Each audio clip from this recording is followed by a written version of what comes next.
Hi dear students, welcome to business class.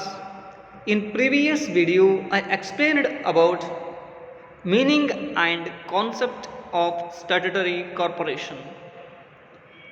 The statutory corporation is established on the basis of the special act of parliament.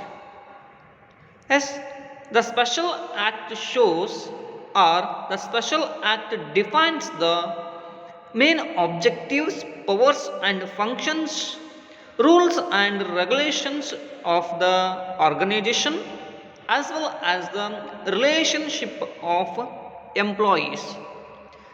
S, ಈ ಒಂದು ಮುಂಚಿನ ವಿಡಿಯೋದಲ್ಲಿ ನಾ ಯಾವುದರ ಕುರಿತು ತಿಳಿಸಿರುವಂತಹದ್ದು ಅಂತ ನೋಡಿದಾಗ ಶಾಸನಬದ್ಧ ನಿಗಮಗಳು ಅಂದರೆ ಏನು, ಆ ಶಾಸನಬದ್ಧ ನಿಗಮಗಳ ವ್ಯಾಖ್ಯೆ ಮತ್ತು ಪರಿಕಲ್ಪನೆಯ ಕುರಿತು ತಿಳಿಸಿರುವಂತಹದ್ದು. ಸಾಮಾನ್ಯವಾಗಿ ಮತ್ತೊಂದು ಸಾರಿ ನೋಡುವುದಾದರೆ ಈ ಶಾಸನಬದ್ಧ ನಿಗಮಗಳು ವಿಶೇಷವಾದ ಸಂಸತ್ತಿನ ಕಾಯ್ದೆಗಳ ಮೂಲಕ ಜಾರಿಗೆ ಬಂದಿರುವಂತಹಗಳು ಆಗಿರ್ತವೆ. ಈ ವಿಶೇಷ ಕಾಯ್ದೆಗಳು ಏನನ್ನು ತಿಳಿಸಲ್ಪಡುತ್ತವೆ ಅಥವಾ ತಿಳಿಸುತ್ತವೆ ಅಂತ ನೋಡಿದಾಗ, ಒಂದು ಸಂಘಟನೆ ಅಥವಾ ಒಂದು ಸಂಸ್ಥೆ ತಾನು ಯಾವ ಉದ್ದೇಶವನ್ನು ಹೊಂದಿದೆ ಆ ಉದ್ದೇಶವನ್ನು ವ್ಯಾಖ್ಯಾನಿಸುವಂತಹದ್ದು, ನಿಯಮಗಳನ್ನು ವ್ಯಾಖ್ಯಾನಿಸುವಂತಹದ್ದು ಮತ್ತು ಯಾವ ನಿರ್ಬಂಧನೆಗಳನ್ನು ಒಳಗೊಂಡಿದೆ ಅನ್ನುವಂತಹದ್ದನ್ನು ತಿಳಿಸ್ತದೆ.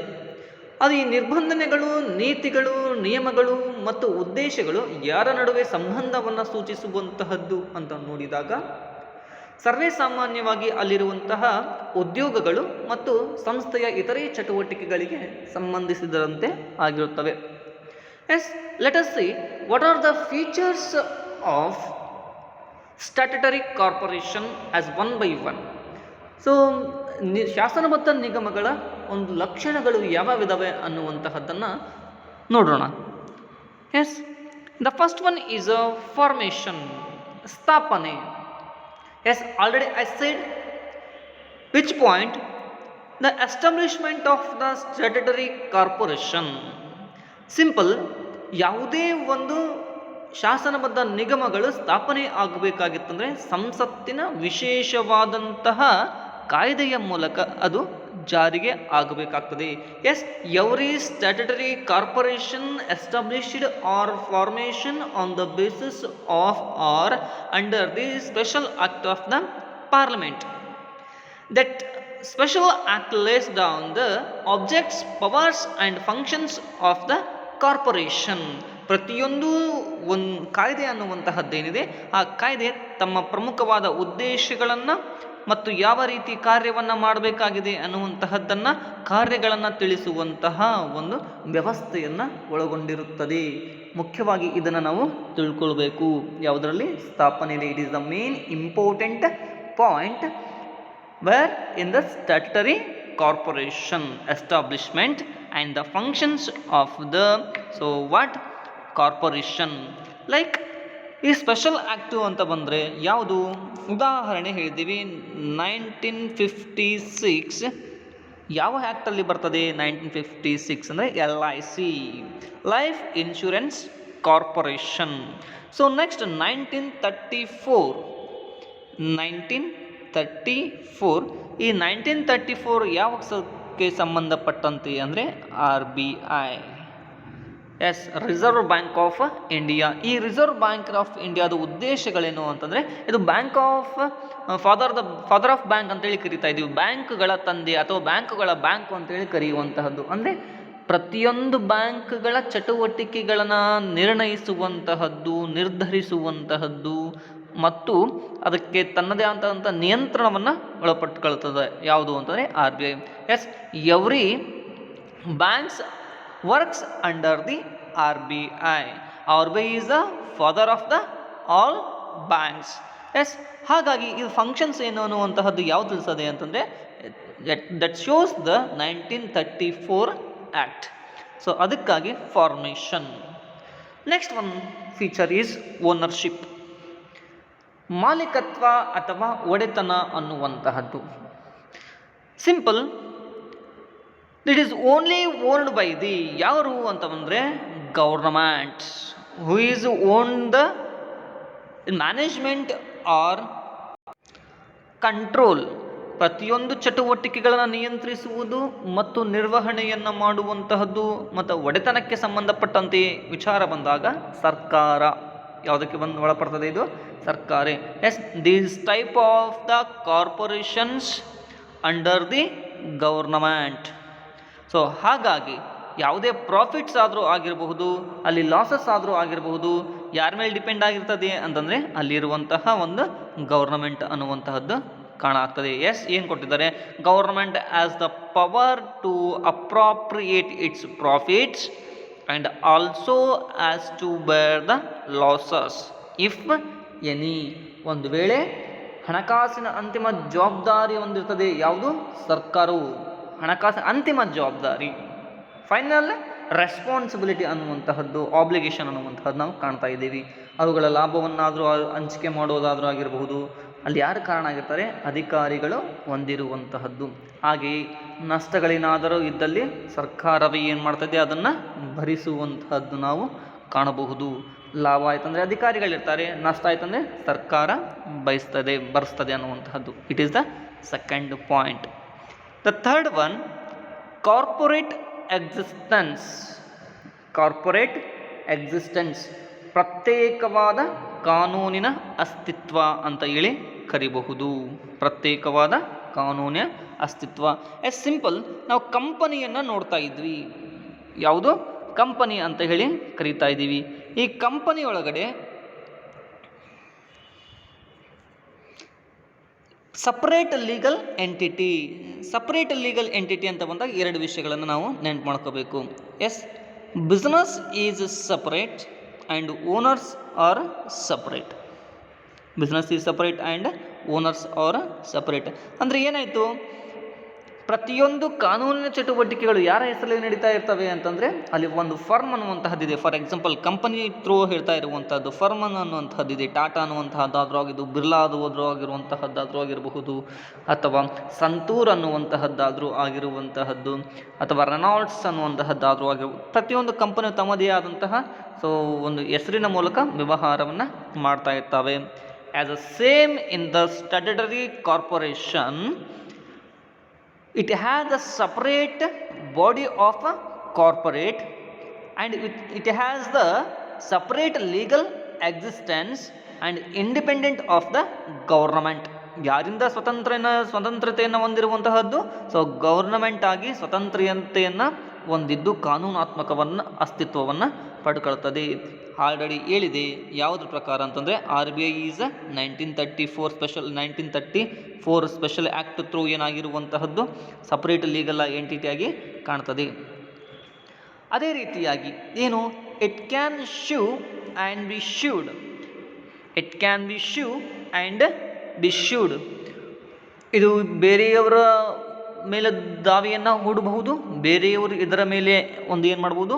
ದಾವೆಯನ್ನು ಹೂಡುವಂತಹ ಹಕ್ಕನ್ನು ಹೊಂದಿದೆ. Entire into contract and acquire property in its own name. ಒಪ್ಪಂದವನ್ನು ಮಾಡಿಕೊಳ್ಳುವುದಾದ್ರೂ ಆಗಿರುವಂತಹದ್ದು ಅಥವಾ ಆಸ್ತಿಯನ್ನು ಖರೀದಿ ಮಾಡುವಂತಹದ್ದಾದರೂ ಆಗಿರಬಹುದಂತಹದ್ದು, ಇವೆಲ್ಲ ಏನಾಗ್ತವೆ? ಓನ್ ನೇಮ್, ತಮ್ಮದೇ ಆದ ಒಂದು ಸ್ವಂತ ಹೆಸರಿನಲ್ಲಿ ನಡೆಯುವಂತಹದ್ದು. For example LIC, life insurance corporation ಒಂದು ಅಸೆಟ್ಟನ್ನು ಪರ್ಚೇಸ್ ಮಾಡ್ತಾ ಇದೆ ಅಂತಂದರೆ ಯಾರ ಹೆಸರಲ್ಲೇ ಮಾಡ್ತದೆ ಅಂತಂದರೆ ಪರ್ಚೇಸ್ ಮಾಡ್ತಾ ಇದೆ ಅಂದರೆ ಅಲ್ಲಿರುವಂತಹ ಒಂದು ತನ್ನ ಹೆಸರಲ್ಲೇ LIC ಬ್ರ್ಯಾಂಚ್ ಯಾವುದಿರ್ತದೆ ಆ ಬ್ರ್ಯಾಂಚ್ ಹೆಸರಲ್ಲಿ ಏನು ಮಾಡುವಂತಹದ್ದು? ಪರ್ಚೇಸ್ ಮಾಡುವಂತಹದ್ದು. ಸೇಲ್ ಮಾಡಬೇಕಾದ್ರೂ ಅದೇ ರೀತಿ. ಕಸ್ಟಮರ್ ಏನಾದರೂ ದಾವೆ ಹೂಡ್ತಾನೆ ಅಂದರೆ ಮ್ಯಾನೇಜರ್ ಮೇಲೆ ಹೂಡಂಗಿಲ್ಲ, ಯಾರ ಮೇಲೆ ಹೂಡ್ತಾನೋ LIC ಮೇಲೆ ಹೂಡುವಂತಹದ್ದು. ಆ್ಯಸ್ ಅ ಸೇಮ್ ಆ್ಯಕ್ಚುಲಿ ಅಥವಾ ಕ್ಲೈಂಟ್ ಏನಾದರೂ ಅಥವಾ ಅಲ್ಲಿರುವಂತಹ ಇನ್ಶೂರೆನ್ಸ್ ಮಾಡಿಸಿರುವಂತಹ ಪರ್ಸನ್ ಏನಾದರೂ ಮಿಸ್ಟೇಕ್ ಮಾಡಿದರೆ ಅವನು ಯಾರ ಮೇಲೆ ದಾವೆಯನ್ನು ಹೂಡ್ತಾನೆ? ಅಲ್ಲಿ ಕ್ಲೈಂಟ್ ಮೇಲೆ ಮಾಡುವಂತಹದ್ದು. ಯಾರು ಮಾಡ್ತಾರೆ? LIC ಅವರು ಮಾಡ್ತಾರೆ. ಹಾಗಾಗಿ ಎರಡು ರೀತಿಯಾದಂತಹ ಒಂದು ಚಟುವಟಿಕೆ ನಡೆಯುವಂತಹದ್ದು ಕಾಣ್ತಾ ಇದ್ದೀವಿ. ಎಲ್ಲಿ? ಕಾರ್ಪೊರೇಟ್ ಎಕ್ಸಿಸ್ಟೆನ್ಸ್ ಅಂದರೆ ಪ್ರತ್ಯೇಕವಾದ ಕಾನೂನಿನ ಅಸ್ತಿತ್ವವನ್ನು ಹೊಂದಿದೆ. ನೆಕ್ಸ್ಟ್ ಒನ್, ಫೈನಾನ್ಷಿಯಲ್ ಆಟೋನಮಿ, ಹಣಕಾಸಿನ ಸ್ವತಂತ್ರತೆ. ಫೈನಾನ್ಷಿಯಲ್ ಅಟಾನಮಿ, ಹಣಕಾಸಿನ ಸ್ವತಂತ್ರತೆ. ಎಸ್, ಏನಿದು ಹಣಕಾಸಿನ ಸ್ವತಂತ್ರತೆ ಅನ್ನುವಂತಹದ್ದು? Yes, these types of the firms are enterprises commonly independent in financed. ಒಂದು ಹಣಕಾಸಿನ ವಿಷಯ ಅಂತ ಬಂದಾಗ ಈ ರೀತಿಯಾದಂತಹ ಉದ್ಯಮಿಗಳು ಅಥವಾ ಕೈಗಾರಿಕೆಗಳು ಅಥವಾ ನಿಗಮಗಳು ಏನಾಗಿರ್ತವೆ ಅಂತಂದರೆ ಹಣಕಾಸಿನ ಸ್ವಾತಂತ್ರ್ಯತೆಯನ್ನು ಪಡಿತವೆ. ಹೇಗೆ? How simple, they borrows the funds from the government. ಸರ್ಕಾರದಿಂದ ಹಣವನ್ನು ಸಾಲವಾಗಿ ಪಡೆಯುವಂತಹದ್ದು. ಎಸ್, ಸರ್ಕಾರದಿಂದ ಏನು ಮಾಡ್ತಾರೆ?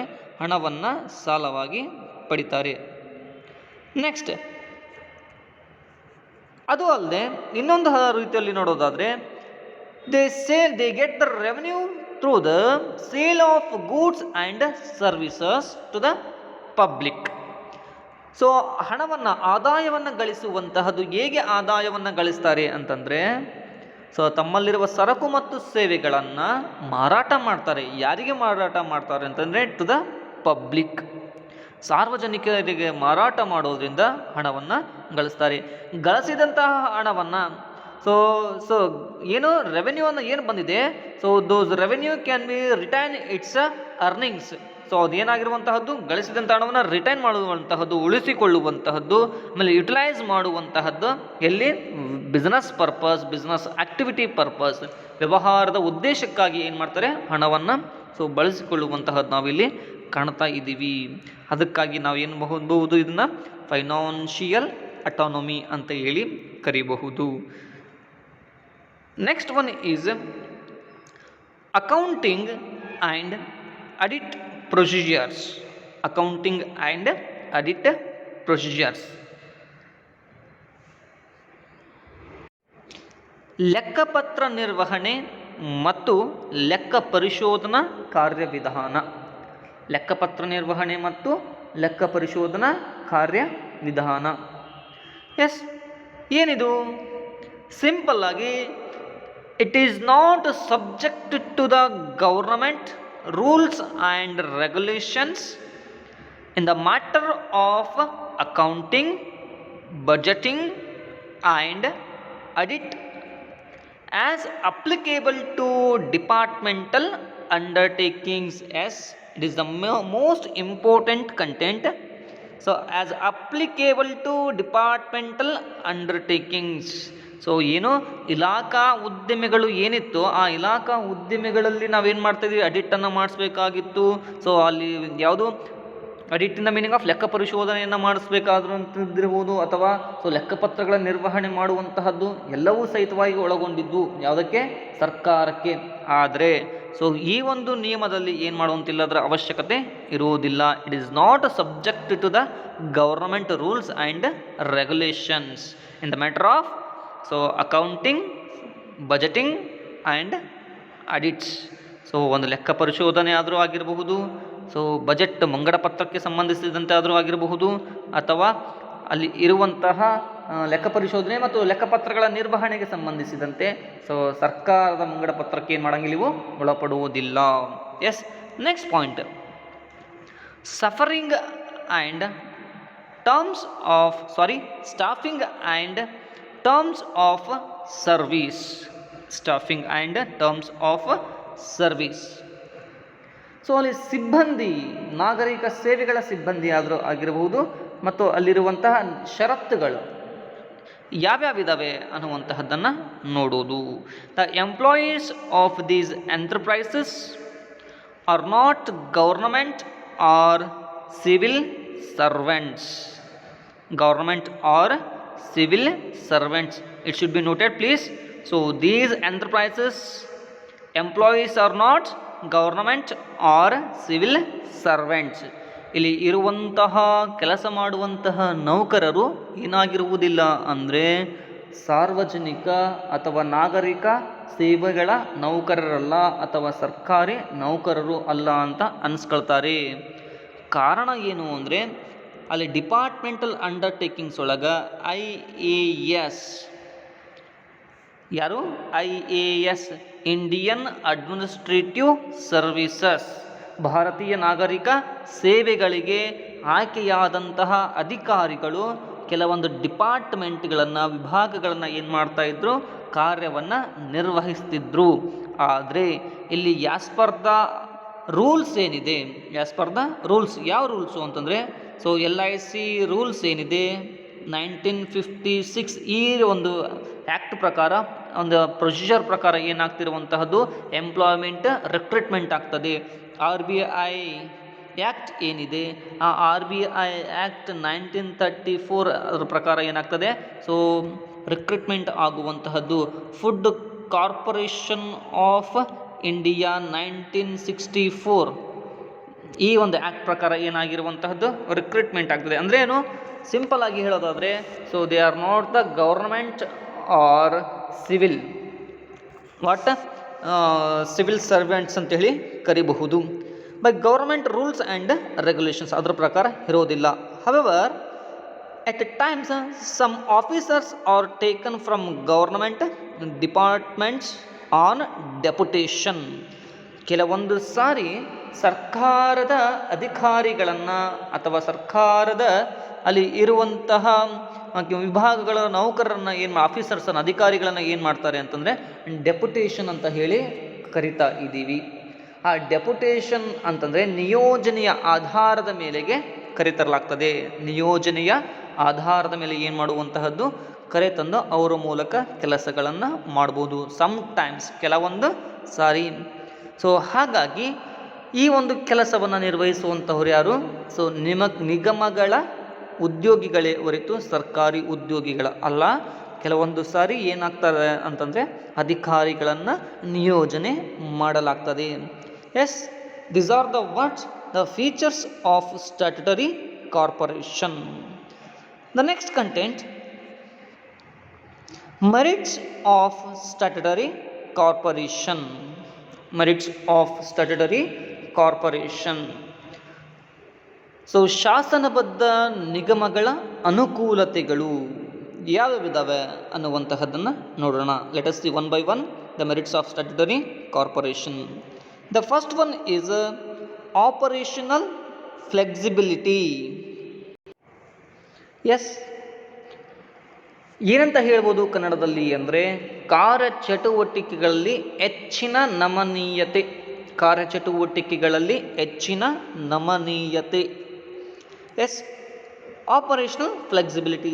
Simple, these enterprises like statutory corporations, so they are the totally freedom from the government. So as per the view of regulations and control, undesirable regulations and control. So ಅನವಶ್ಯಕವಾಗಿ ಇರುವಂತಹ ನಿಯಮ ಮತ್ತು ನಿಯಂತ್ರಣಗಳಿಂದ ಈ ರೀತಿಯಾದಂತಹ ನಿಗಮಗಳು ಸ್ವತಂತ್ರತೆಯನ್ನು ಹೊಂದಿರುವಂತಹದ್ದು. ಇದು ಮೊದಲನೆಯ ಅಂಶ. ಆದ್ದರಿಂದಾಗಿ ಏನಾಗ್ತವೆ, they enjoy the independence in their functioning or activity or conducting some so different functions.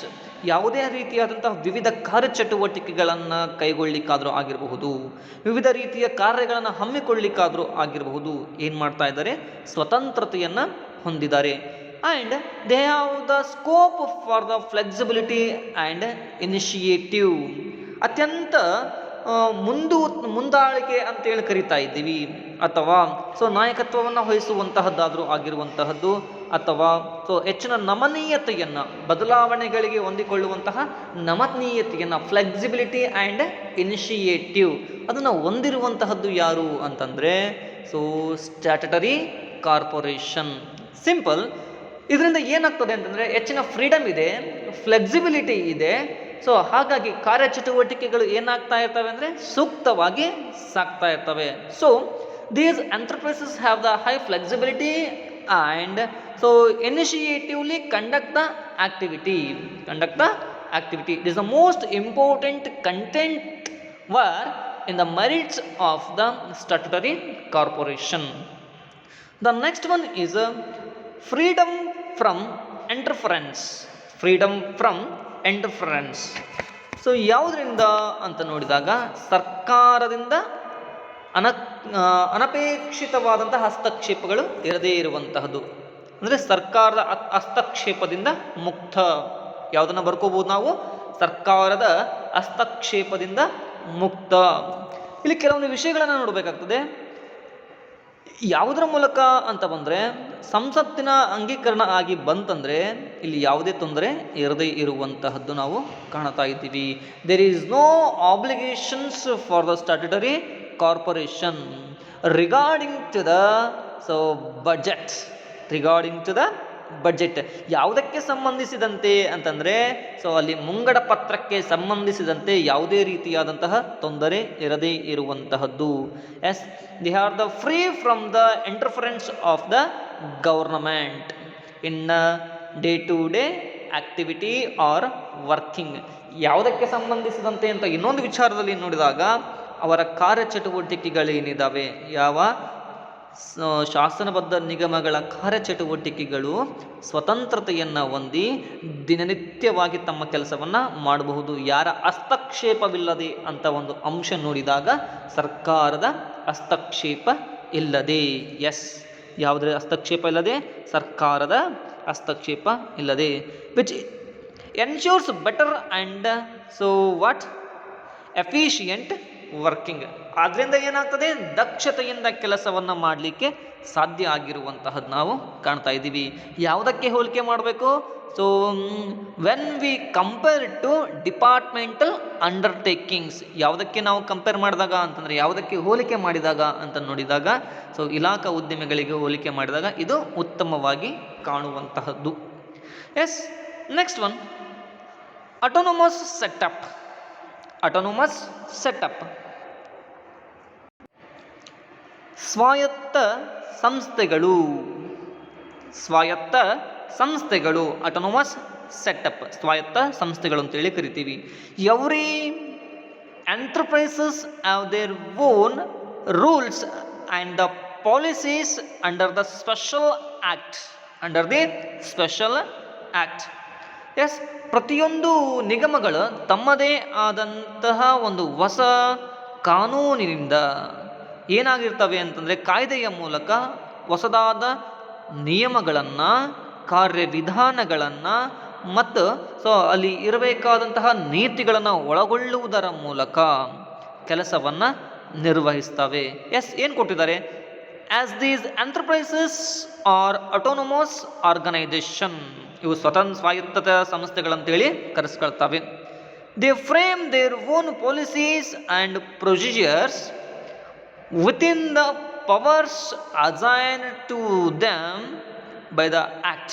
ಹೇಳಿದೆ ನಾನು ಏನಂತ, ಯಾವ ಒಂದು ಆ್ಯಕ್ಟ್ ಇದೆ ಆ ಆ್ಯಕ್ಟ್ ಒಳಗೆ ಕೊಟ್ಟಂತಹ ಒಂದು ಶಕ್ತಿ ಅಂತೇಳಿ ಕರಿಬಹುದು, ಅಥವಾ ಅಧಿಕಾರದ ಪರಿಮಿತಿ ಅಂತೇಳಿ ಕರಿತೀವಿ. ಪವರ್ ಅಂದರೆ ಅಧಿಕಾರದ ಪರಿಮಿತಿಯೊಳಗೆ ಏನಾಗಿರುವಂತಹದ್ದು ನೀತಿ ನಿಯಮಗಳನ್ನು ರೂಪಿಸ್ಕೊಳ್ತವೆ.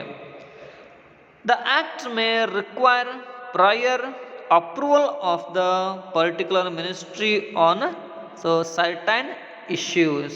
ಆದರೆ ಏನಾಗಿರಬೇಕು, ನಿರ್ದಿಷ್ಟ ಸಚಿವಾಲಯದ ಮೂಲಕ ಪೂರ್ವಾನುಮತಿ ಪಡೆಯಬೇಕಾದ ವಿಷಯಗಳನ್ನು ಒಳಗೊಂಡಿರ್ತವೆ.